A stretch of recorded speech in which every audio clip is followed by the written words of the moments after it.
ओम शांति।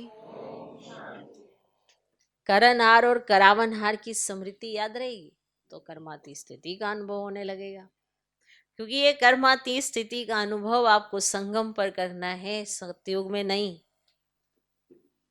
और ये कोई लास्ट की स्थिति नहीं है, ये बीच बीच में बारंबार होनी चाहिए, अभ्यास ही होना चाहिए।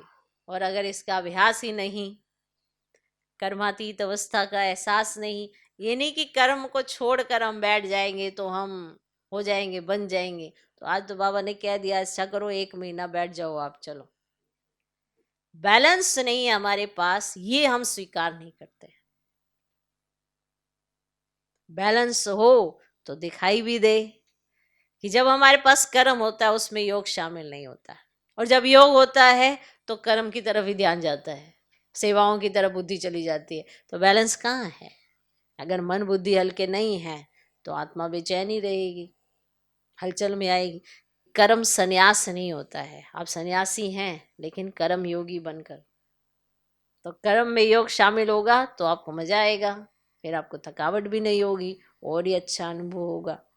इसलिए बीच बीच में ट्रैफिक कंट्रोल आता है कि आप अपने आप को, अपने संकल्पों को स्टॉप कर सकें। हमारी स्थिति वैसी नहीं होती है तो हमें हर चीज, हर बात हावी लगती है अपने ऊपर, कि हमारे ऊपर हावी हो गई है, या हम, ये परिस्थिति बहुत बड़ी आई है।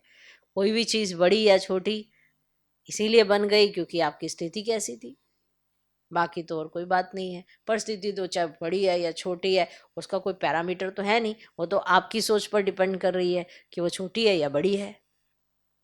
उसने थोड़ा कहा मैं आज बड़ी आ गई हूँ, मैं आज छोटी आ गई हूँ, उसका तो कोई साइज ही नहीं है परिस्थिति का कोई साइज।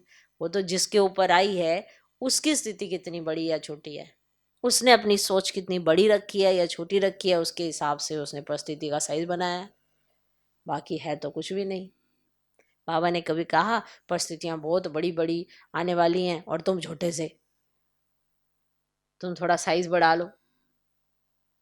स्थिति बढ़ानी पड़ेगी ना, तो परिस्थिति तो कुछ भी नहीं है उसके आगे। हावी कर लेते हैं बुद्धि पर, क्योंकि बुद्धि में इतना बल ही नहीं है, मन उसको साथ दे ही नहीं पा रहा, क्योंकि मन में व्यर्थ ही बहुत है कि हम ये मान के ही नहीं चलते कि बाबा हमारे साथ है। हमें यही लगता रहता है कि हम ही सब कुछ कर रहे हैं, हम ही सब कुछ कर रहे हैं। तो जब हम ही सब कुछ कर रहे हैं या हमारी जवाबदारी है तो आप भारी तो रहेंगे ही रहेंगे। कार्य भले भारी ना हो पर आप भारी रहेंगे, क्योंकि आपने बाप को तो बिल्कुल ही गायब कर दिया है, जिसके बेस पर ही संगम पर आप उड़ सकते हैं।